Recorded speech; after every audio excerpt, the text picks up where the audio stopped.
Hello ළමයි සුබ දවසක් ඔයාලා හැමෝටම. ඉතින් අද මේ වීඩියෝ එකෙන් ඔයාලට මම ගේන්න හිතුවේ වාද්දුව දකුණු තල්පිටියේ තියෙන දල්දාවත්ත පුරාණ මහා විහාරය හා වාද්දුව ගංගාරාම විහාරය වෙසක් පොහොය දිනය වෙනුවෙන් ප්‍රදර්ශනය කළ මහා පාංකුඩු දෙක වගේම වාද්දුව තොරණේ රූපරාමු කිහිපයක්. ඉතින් අපි ගිය සෙන්සුරාදා රෑ 9ට විතර ඒ කියන්නේ මැයි 17. තොරණ හැරෙන්න අනිත් ස්ථාන දෙකේම අපිට පැය කාලක් පැය භාගයකට නම් වෙන පොලිමේ ඉන්න සිද්ධ වුණා. අපි පළණියටම ගියේ දල්දාවත්ත පුරාණ මහා විහාරයට.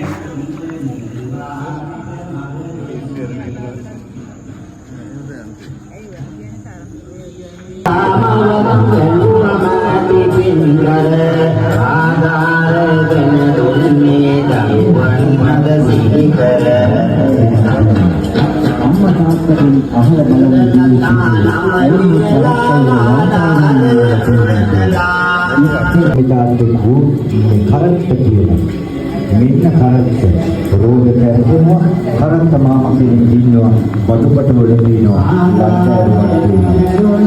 ඒක තමයි අපි නිර්මාණය කරන්නේ කරත් පොඩි දරුවන්ට දෙන්නේ ඕම බලාගෙන ඉනකොට ඉස්සරහා ඉන්නවා යක්ෂයෙක් මේ යක්ෂයා කටින් දීතර පිට කරනවා ඇයි අපි යක්ෂයෙක් යොදාගත්තේ මේ කෝළුවේ යක්ෂයෙක් යොදාගත්තේ මේ කුඩාටි ගැල්කරුවල 500ක් මරාගත්තා.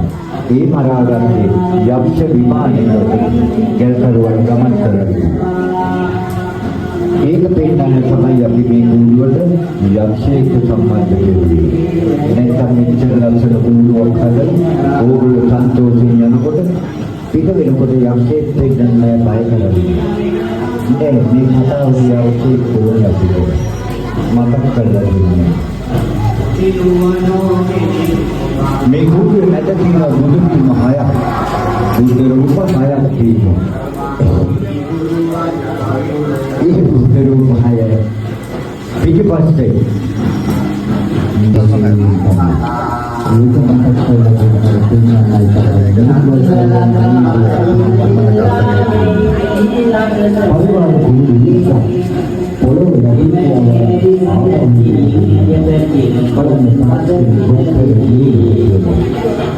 අපේ දරුවෝ මේ වගේ බාන කරනවා. හරිම අවශ්‍යයි. බලන්න මේ වගේ නිර්මාණය කරනවා. ඕනෑම කෙනෙකුට මතකනවා පොරවට තියෙනවා.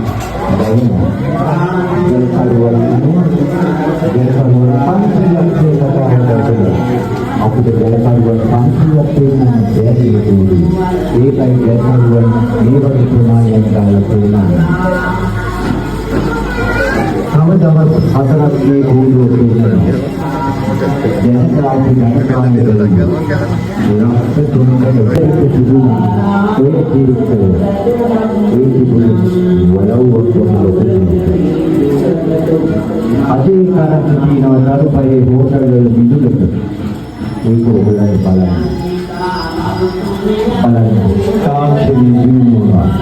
පාරට වාහන ආවා. අපිත් ඒ තාක්ෂණික කොටසක් උදුරගත්තා. ඒ මාර්ගය තමයි මේ කෝඩුව නිර්මාණය කෙරුවේ. අපේ දරුවෝ දැක්කා. ගන්න හොරනෝනේ කෝඩුව. ඔයගොල්ලෝ ඕන විදිහට කැමරා කරගන්න. අපිට උදව්වක් කරන්න. ඕගොල්ලෝගේ සුපමත් හීරෝ මේ කෝඩුව බලලා අනිත් අයත් ඉතින් කෝඩුව බලන්න පස්සක විච්ච කර්ම තමයි කෝඩුවේ විශාලත්වය තියෙන්නේ. එසේ මෙසේ කෝඩුවක් නෙමෙයි විශාලම කෝඩුව. බලන්න උඩු මහල කැරකෙන විදිය. කොහොමද මේ කැරේ අලුවක් දෙන්නේ? කොහොමද මේ කෝඩුව උඩට ගියේ? මේක යකඩේ නිර්මාණය කරලා බලන්න කෝඩුව ඒකයි කෝඩුවේ නිර්මාණය. ඕගොල්ලෝ කෝඩුව බලනකොට මුලේ ඒකත් එක්තරා විශේෂත්වයක්.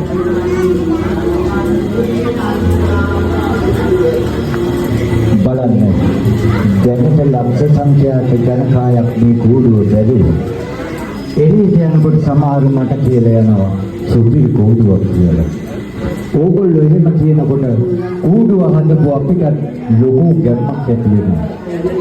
ඒකින්ද අපි කියනවා දෙන්නන් ලබන පාර සුපිරි කූඩුවක් කියලා.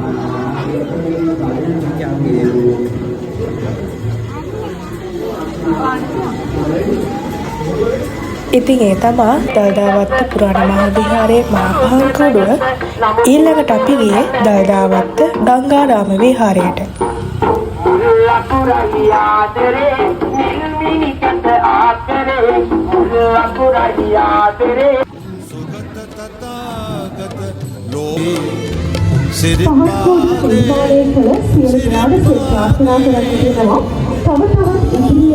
දානමය පිස්සවට කලින් දවසේ මගේ නිවසේට වැඩම කරලා එදා මතක වන දවසේ රාත්‍රී මගේ නිවසට ආපු හැම දෙනාටම රාත්‍රී ආහාරය ලබා දෙන්න මේ පිරිසම යොදවලා ආහාර පාන සකස් කරලා එදා වාද්දුව ගංගාරාම විහාරයේ මහා පහන්කුඩුව ප්‍රදර්ශනය කිරීම වගේම ධාතු ප්‍රදර්ශනයක් හා සෞදන්සලක් තිබෙනවා. මහත්මිය විසින් දෙමාපියන්ට සහ සහෝදරයාට පින් පිණිස රුපියල් 1000ක මුදලක් පරිත්‍යාග කරනවා.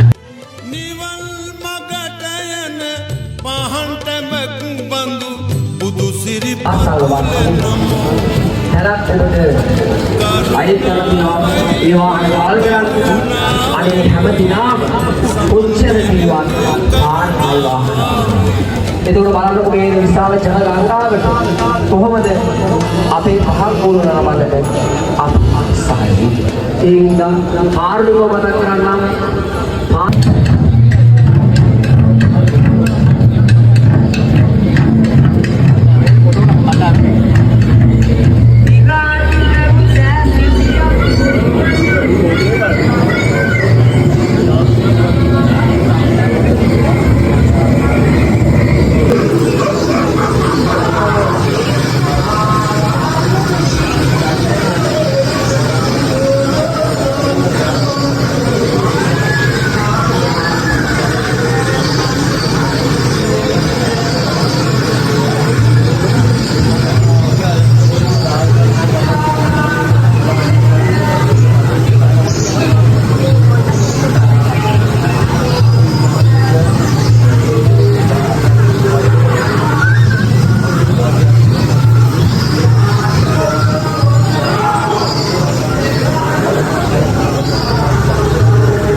ඊළඟට අපි ගියේ වාද්‍ය වෙළඳ හා කර්මාන්තනියන්ගේ සංගමය හැම අවුරුද්දකම වගේ ප්‍රදර්ශනය කරන වාද්‍යව තොරණ බලන්න. මානිත්‍ර ධර්මදත්ත රජතුමනි ප්‍රේ අපාද දුයිපාද සිව්පාදා අගනා මන්ත්‍රය හැබැයි මේ මන්ත්‍රය කිසි කෙනෙකුට නොදෙනු මැනවලට එසේ දුනහොත් ඔබට සිදුවන්නේ දීනට පැන දිවිනසා ගැනීම.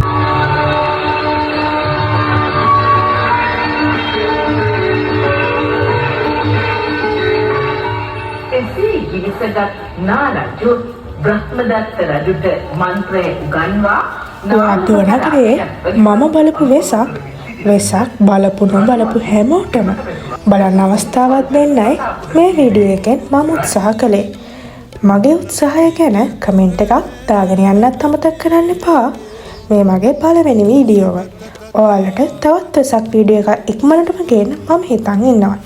ඉතින් ඔයාලා හැමෝටම සුබ දවසක්.